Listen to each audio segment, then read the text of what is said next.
Welcome to the Mindset Meets Money podcast, where money makes sense. We provide tactical advice to help high-income earners make logical decisions with their money. All right, we're back at the table with Dr. Jason Heller. Hello, hello. What's going on, my friend? All's good. How are you?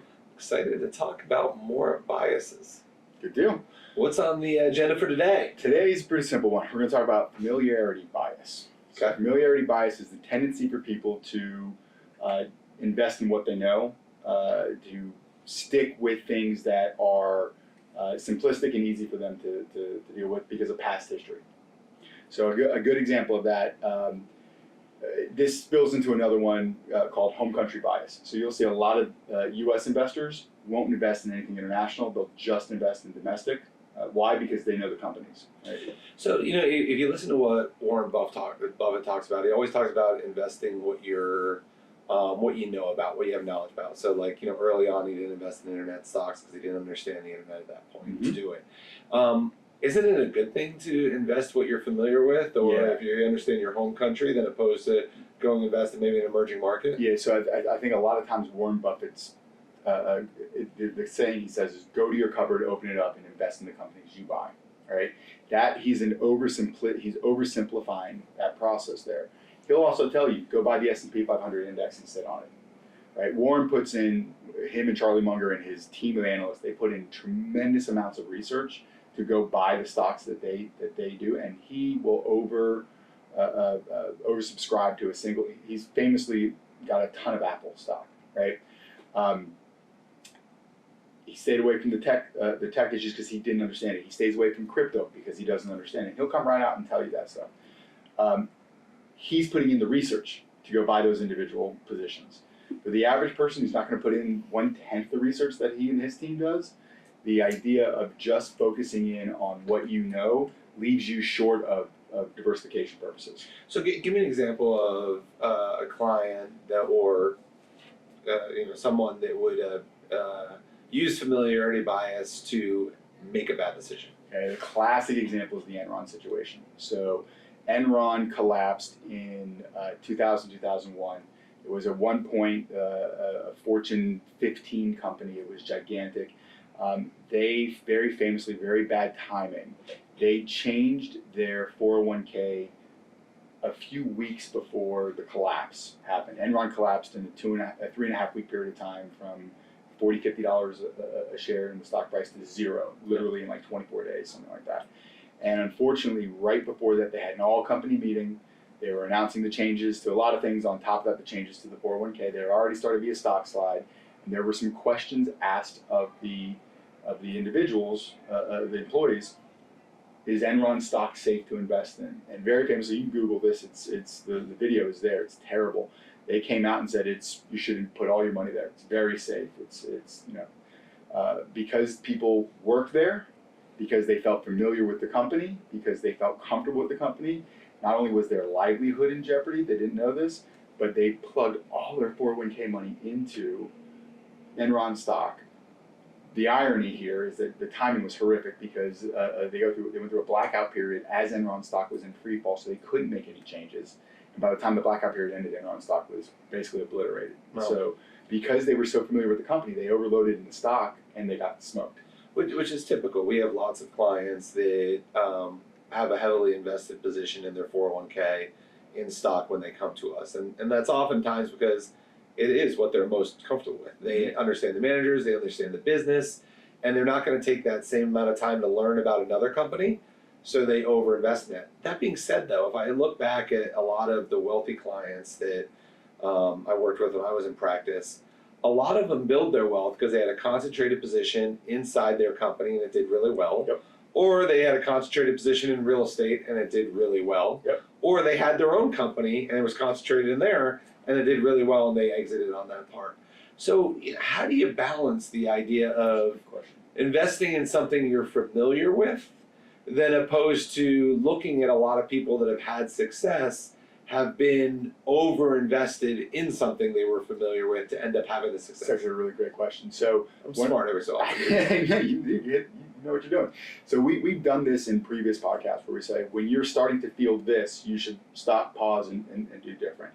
So the way I would phrase the answer to your question, it's okay to be over positioned in a certain place. If you're that entrepreneur and you plug things into your business because it's what you know, if you're good at it, you're going to do great, right? I mean, as an advisor, I always tell my business owners, don't expect returns in the market like you could create in your business, right? The difference is, look at how much work it is for you to create that. I'm trying to help you do something passive. What you're doing is very active, right? So if you are again, we hate talking conservative, moderate, aggressive, because what you think is moderate, I don't think is moderate. What the audience thinks is aggressive, no one will agree on that. But if you are higher on the risk tolerance scale, you're a more aggressive investor, it's okay to plug a little bit into these areas and not be fully diversified, because you can withstand the ups and downs of it. At least mentally, you should be able to. If you're more toward the middle, which most people are, or you're more toward the conservative side, and it's a gamble for you to be undiversified, you probably should think twice when you look at your 401k options and you only choose domestic across the board. Having a little bit of international in there is going to help give you a little bit of diversification. The concept of diversification is a little bit less risk, a little bit better overall long-term potential rate of return. But what diversification tends to do, it tends to lower your ceiling and raise your floor, if that makes sense. Yep. If you're on the super aggressive side and you don't care what your floor is because you want an unlimited ceiling, you don't care what your account goes down at any point. Correct. Correct. You want that opportunity to be able to win on the upside significantly. Most people aren't like that, though. We've talked about this before too. We're motivated primarily by two emotions in our investing: fear and greed. Yep. Fear, how much can I lose? Trying to quote 80s movies? No, which is that? Is that Wall Street? Yeah. Is that Wall Street? Okay. At least I knew it.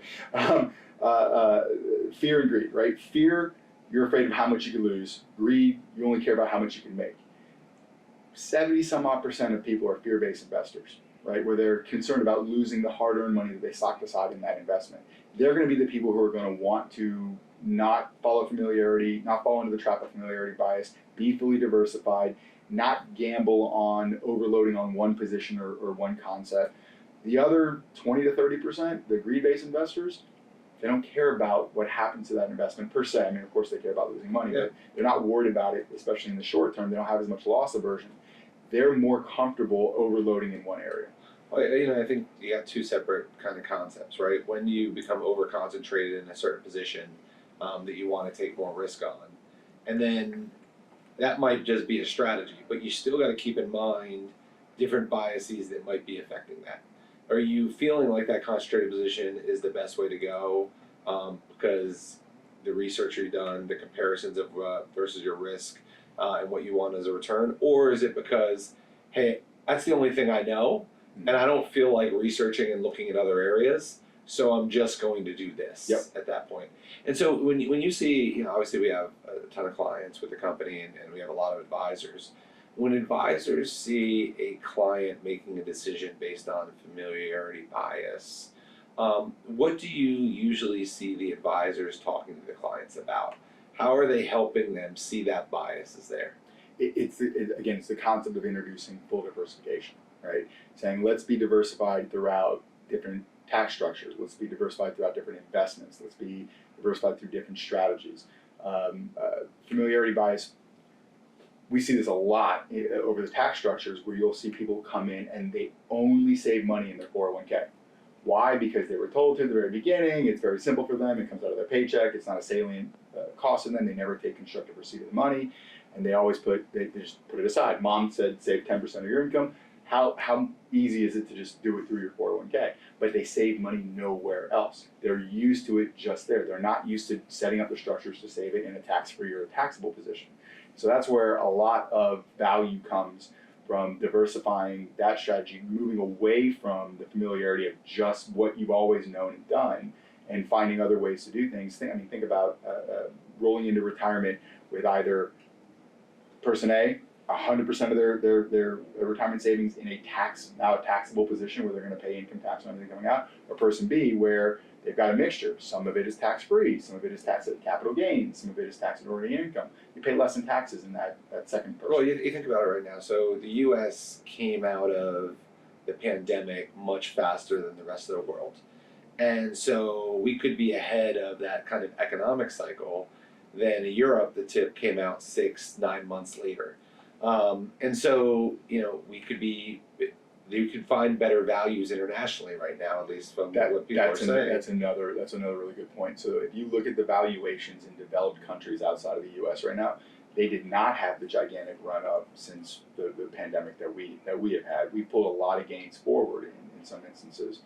And if you look at the valuations internationally, they're inexpensive, and they don't have to perform the way we have just to make money. So there is something to be said for shedding home country bias, shedding the familiarity of only investing in companies domiciled here in the U.S. that you know, and investing a little bit for diversification purposes in international assets, because at least right now, valuations are saying it's way cheaper to be invested internationally than it is domestically. Yeah, and so I really think as a client, you want to make sure that in talking to your advisor that you're not saying, no, I don't want to diversify into this asset class or this company because I'm not familiar with it, but maybe educating yourself or allowing financial professionals to educate you a little bit on other options.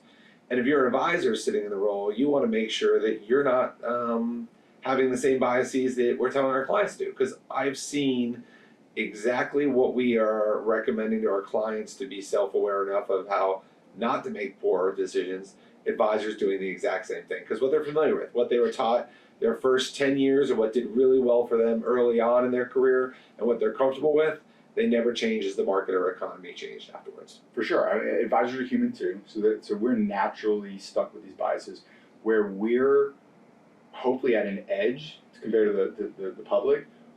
We should know some of these. We should be taught some of these, and we should be able to see them in ourselves and kind of stop that process from causing harm. Jay, it's good to be back at the table with you. Yes, sir. Have fun.